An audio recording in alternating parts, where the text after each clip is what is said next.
beautiful soul.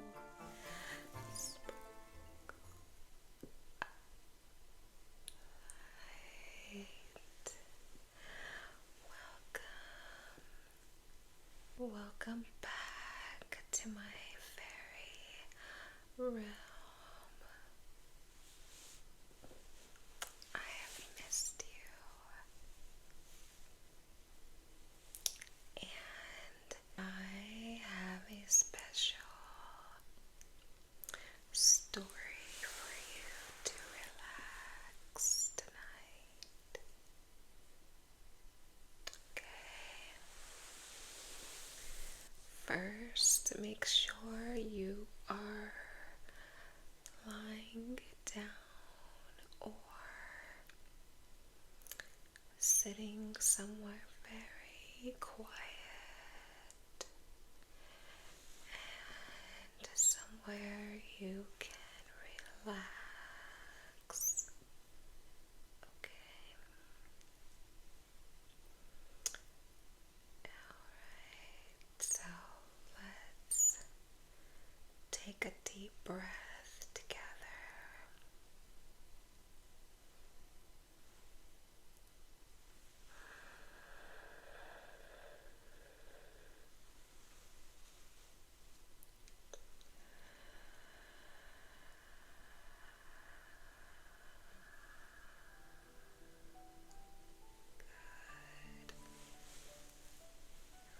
Relax your shoulders, your neck. Shake out any tension from the day.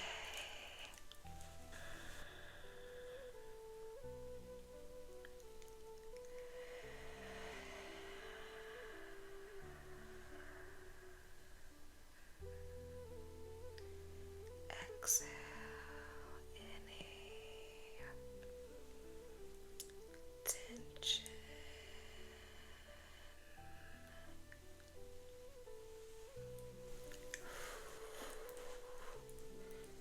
Shake out anything heavy that no longer serves you.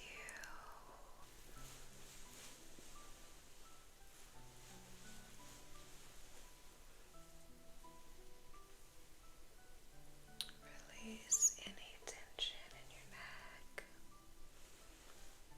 I know that you can sometimes hold a lot of tension in your neck, right? And in your shoulders, right? That's where a lot of your tension seems to be right now.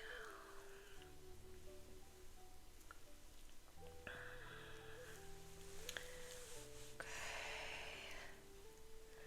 Let's do one more. Breathe in any good, any light.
begin our Grimm Brothers fairy tale today.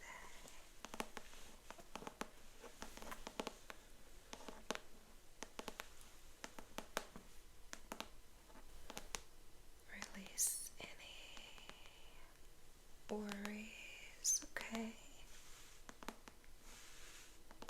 This is your time, okay?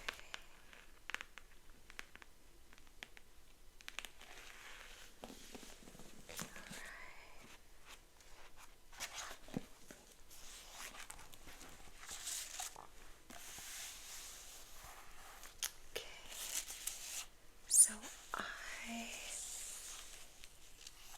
started to read Cinderella.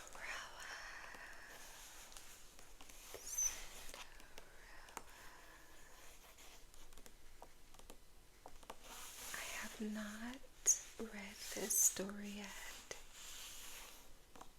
I wanted us to read it together.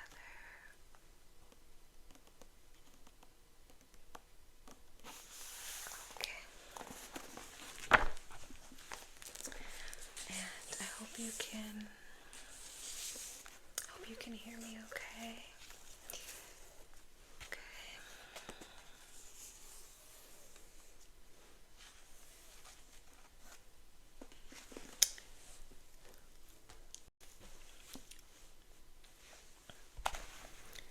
The wife of a rich man fell sick, and as she felt that her end was drawing near, she called her only daughter to her bedside and said, "Dear child, be good and pious, and then the good God will always protect you, and I will look down on you from heaven and be near you."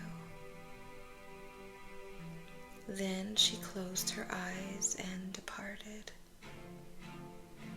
Every day the maiden went out to her mother's grave and wept, and she remained pious and good. When winter came, the snow spread a white sheet over the grave, and when the spring sun had drawn it off again, the man had taken another wife. The woman had brought 2 daughters into the house with her, who were beautiful and fair of face, but vile and black of heart. Now began a bad time for the poor stepchild. "Is the stupid goose to sit in the parlor with us?" said they. "He who wants to eat bread must earn it. Out with the kitchen wench." They took her pretty clothes away from her, put an old gray bedgown on her, and gave her wooden shoes. "Just look at the proud princess. How decked out is she?" they cried and laughed, and led her into the kitchen. There she had to do hard work from morning till night. Get up before daybreak, carry water, light fires, cook and wash. Besides this, the sisters did her every imaginable injury. They mocked her and emptied her peas and lentils into the ashes, so that she was forced to sit and pick them out again. In the evening, when she had worked till she was weary, she had no bed to go to, but had to sleep by the fireside in the ashes. And since on that account she always looked dusty and dirty, they called her Cinderella. It happened that the father was once going to the fair, and he asked his two stepdaughters what he should bring back for them. "Beautiful dresses," said one. "Pearls and jewels," said the second. "And you, Cinderella?" said he. "What will you have?" "Father, break off for me the first branch which knocks against your hat on your way home." So he bought beautiful dresses, pearls and jewels for his two stepdaughters. And on his way home, as he was riding through a green thicket, a hazel twig brushed against him and knocked off his hat. Then he broke off the branch and took it with him. When he reached home, he gave his stepdaughters the things which they had wished for. And to Cinderella, he gave the branch from the hazel bush. Cinderella thanked him, went to her mother's grave, and planted the branch on it, and wept so much that the tears fell down on it and watered it. And it grew, however, and became a handsome tree. Thrice a day Cinderella went and sat beneath it, and wept and prayed. And a little white bird always came on the tree. And if Cinderella expressed a wish, the bird threw down to her what she had wished for. It happened, however, that the king appointed a festival which was to last 3 days, and to which all the beautiful young girls in the country were invited, in order that his son might choose himself a bride. When the two stepsisters heard that they too were to appear among the number, they were delighted, called Cinderella and said, "Comb our hair for us, brush our shoes, and fasten our buckles, for we are going to the festival at the king's palace." Cinderella obeyed, but wept because she too would have liked to go with them to the dance, and begged her stepmother to allow her to do so. "You go, Cinderella," she said. "You are dusty and dirty, and would go to the festival? You have no clothes and shoes, and yet you would dance?" As, however, Cinderella went on asking, the stepmother at last said, "I have emptied a dish of lentils into the ashes for you. If you have picked them out again in 2 hours, you shall go with us." Oh my gosh.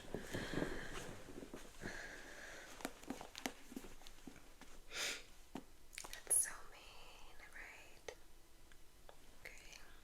The maiden went through the back door into the garden and called, "You tame pigeons, you turtle doves, and all you birds beneath the sky, come and help me pick the good into the pot, the bad into the crop."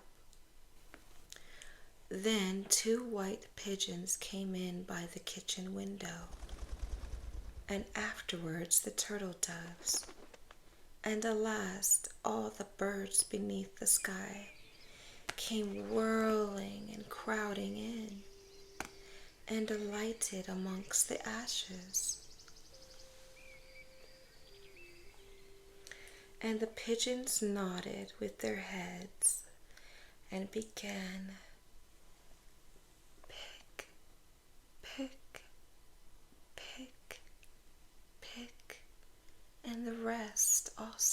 again. Pick, pick, pick, pick, and gathered all the good grains into the dish. Hardly had 1 hour passed before they had finished, and all flew out again. Then the girl took the dish to her stepmother and was glad and believed that now she would be allowed to go with them to the festival. But the stepmother said, "No, Cinderella, you have no clothes and you cannot dance. You would only be laughed at." And as Cinderella wept at this, the stepmother said, "If you can pick 2 dishes of lentils out of the ashes for me in 1 hour, you shall go with us." And she thought to herself that she most certainly cannot do. When the stepmother had emptied the 2 dishes of lentils amongst the ashes, the maiden went through the back door into the garden and cried, "You tame pigeons, you turtle doves, and all you birds under heaven, come and help me pick the good into the pot, the bad into the crop." Then 2 white pigeons came in by the kitchen window, and 1 afterwards, and the turtle doves, and at length all the birds beneath the sky came whirling and crowding in, and alighted amongst the ashes. And the doves nodded with their heads and began, "Pick, pick, pick," and the others began also, "Pick, pick, pick, pick," and gathered all the good seeds into the dishes. And before half an hour was over, they had already finished, and all flew out again. Then the maiden carried the dishes to the stepmother and was delighted and believed that she might now go with them to the festival. But the stepmother said, "All this will not help you. You cannot go with us, for you have no clothes and cannot dance. We should be ashamed of you." With this she turned her back on Cinderella and hurried away with her 2 proud daughters. And no one was now at home. Cinderella went to her mother's grave beneath the hazel tree and cried, "Shiver and quiver, little tree, silver and gold throw down over me."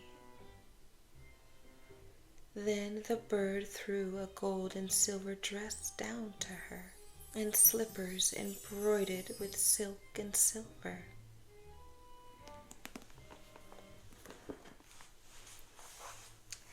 She put on the dress with all speed and went to the festival. Her stepsisters and the stepmother, however, did not know her and thought she must be a foreign princess, for she looked so beautiful in the golden dress. They never once thought of Cinderella and believed that she was sitting at home in the dirt, picking lentils out of the ashes. The prince went to meet her, took her by the hand, and danced with her. He would dance with no other maiden and never let go of her hand. And if anyone else came to invite her, he said, "This is my partner." She danced till it was evening, and then she wanted to go home. But the king's son said, "I will go with you and bear you company," for he wished to see to whom the beautiful maiden belonged. She escaped from him, however, and sprang into the pigeon house. The king's son waited until her father came, and then he told him that the strange maiden had leapt into the pigeon house. The old man thought, "Can it be Cinderella?" And they had to bring him an axe and a pickaxe that he might hew the pigeon house into pieces. But no one was inside. And when they got home, Cinderella lay in her dirty clothes amongst the ashes, and a dim little oil lamp was burning on the mantelpiece. For Cinderella had jumped quickly down from the back of the pigeon house and had run to the little hazel tree. And there she had taken off her beautiful clothes and laid them on the grave, and the bird had taken them away again. Then she placed herself in the kitchen amongst the ashes in her gray gown. Next day, okay, changing positions here. Oh, I gotta just stretch out a little bit, okay? Ooh.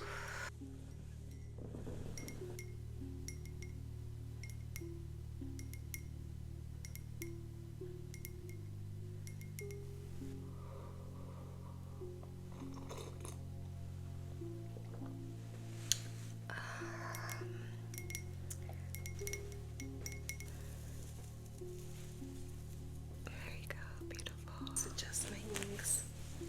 Okay. Oh, that's better. Okay. Okay. I'm so happy that you're here tonight. Okay. Next day, when the festival began afresh, and her parents and the stepsisters had gone once more, Cinderella went to the hazel tree and said, "Shiver and quiver, my little tree. Silver and gold throw down over me." Then the bird threw down a much more beautiful dress than on the preceding day. And when Cinderella appeared at the festival in this dress, everyone was astonished at her beauty. The king's son had waited until she came, and instantly took her by the hand and danced with no one but her. When others came and invited her, he said, "She is my partner." When evening came, she wished to leave, and the king's son followed her and wanted to see into which house she went. But she sprang away from him and into the garden behind the house. There stood a beautiful tall tree on which hung the most magnificent pears. She clambered so nimbly between the branches like a squirrel that the king's son did not know where she had. I was just picturing it.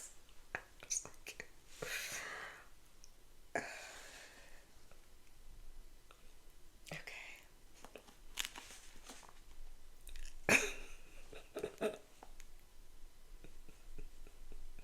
That the king's son did not know where she had gone.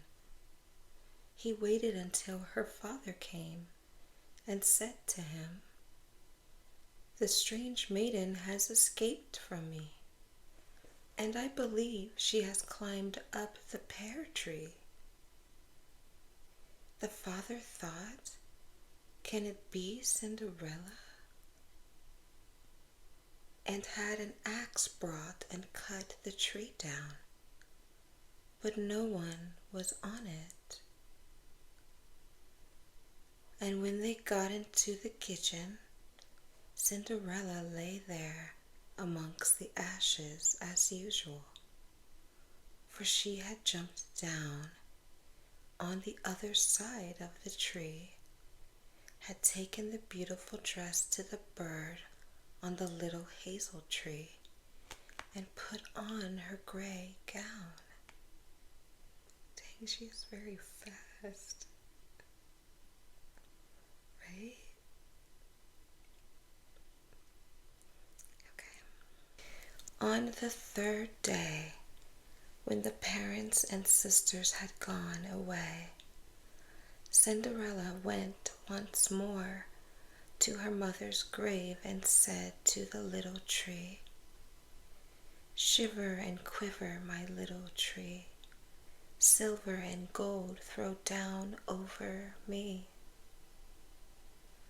And now the bird threw down her dress, which was more splendid and magnificent than any she had yet had, and the slippers were golden. And when she went to the festival in the dress, no one knew how to speak for astonishment. The king's son danced with her only, and if anyone invited her to dance, he said, "She is my partner." When evening came, Cinderella wished to leave, and the king's son was anxious to go with her, but she escaped from him so quickly that he could not follow her. The king's son had, however, used a stratagem and had caused the whole staircase to be smeared with pitch, and there, when she ran down, had the maiden's left slipper, which remained sticking. The king's son picked it up. It was small and dainty, and all golden. Next morning, he brought it to the father and said to him, "No one shall be my wife, but she whose foot fits this golden slipper." Then the two sisters were glad, for they had pretty feet. The eldest went with the shoe into her room, and wanted to try it on. And her mother stood by, but she could not get her big toe into it, and the shoe was too small for her. Then her mother gave her a knife and said, "Cut the toe off. When you are queen, you will have no more need to go on foot."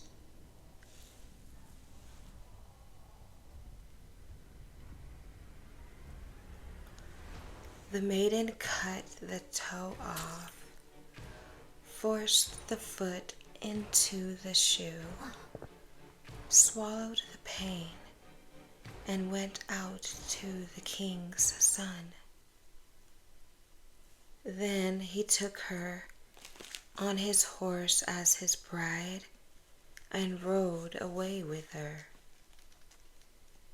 They were, however, obliged to pass the grave, and there, on the hazel tree, sat the two pigeons and cried, "Turn and peep, turn and peep, there's blood within the shoe.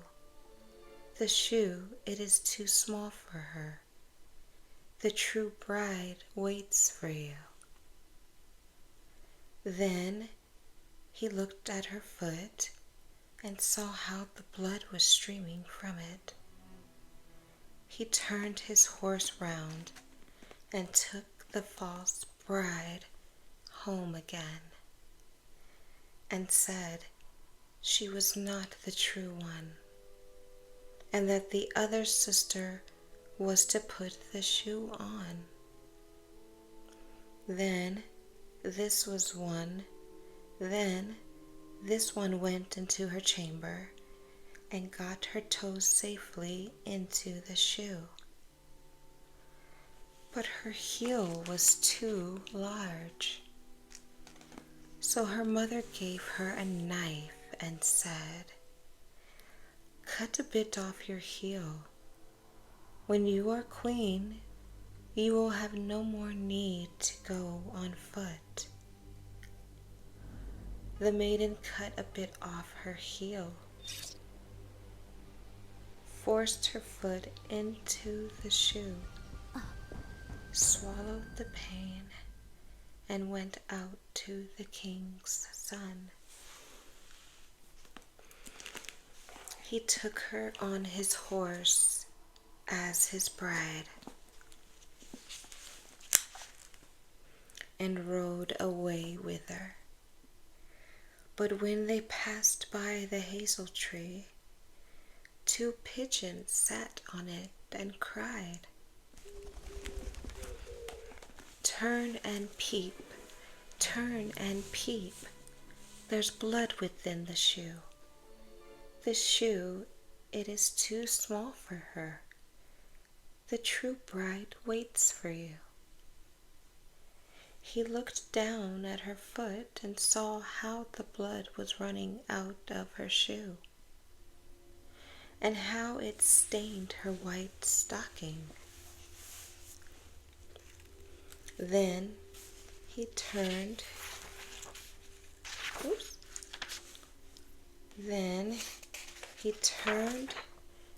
his horse and took the false bride home again. "This also is not the right one,"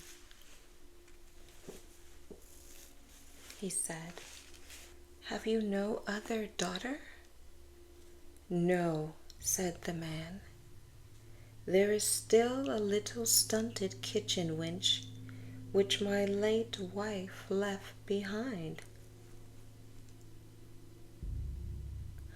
But she cannot possibly be the bride." The king's son said he was to send her up to him, but the mother answered, "Oh no, she is much too dirty. She cannot show herself." He absolutely insisted on it, and Cinderella had to be called. She first washed her hands and face clean, and then went and bowed down before the king's son, who gave her the golden shoe. Then she seated herself on a stool, drew her foot out of the heavy wooden shoe, and put it into the slipper, which fit like a glove. And when she rose up, and the king's son looked at her face, he recognized the beautiful maiden who had danced with him and cried, "That is the true bride." The stepmother and the two sisters were terrified and became pale with rage. He, however, took Cinderella on his horse and rode away with her. As they passed by the hazel tree, the two white doves cried, "Turn and peep, turn and peep. No blood is in the shoe. The shoe is not too small for her. The true bride rides with you." And when they had cried that, the two came flying down and placed themselves on Cinderella's shoulders. And when they had cried that, the two came flying down and placed themselves on Cinderella's shoulders, one on the right, the other on the left, and remained sitting there. When the wedding with the king's son was celebrated, the two false sisters came and wanted to get into favor with Cinderella and share her good fortune. When the betrothed couple went to church, the elder was at the right side and the younger at the left, and the pigeons pecked out one eye of each of them. Afterwards, as they came back, the elder was at the left and the younger at the right, and then the pigeons pecked out the other eye of each. And thus, for their wickedness and falsehood, they were punished with blindness as long as they lived.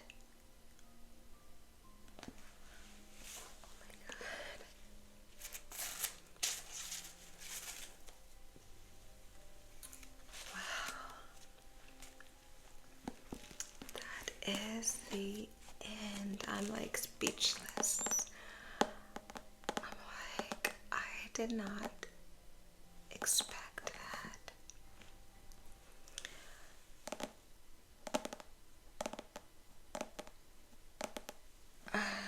Okay.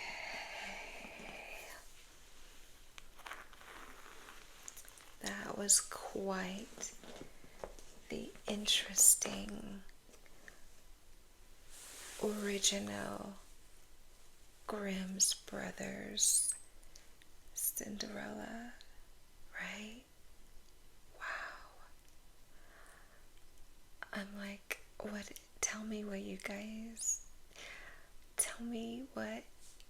thought about it. I'm very curious to know.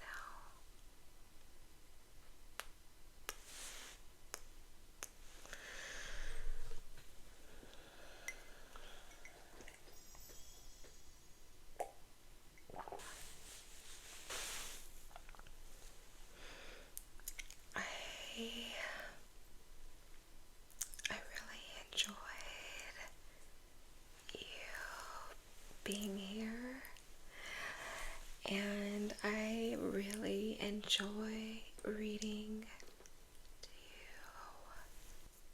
you, you know where to find me when you need to relax. When you need to relax. When you need to relax. May you have a beautiful, beautiful good night's rest. Okay. And I know you know the way back, right? You know the way. If you're new to this realm, it's just past the garden over there by the fountain. Okay, that's the same way that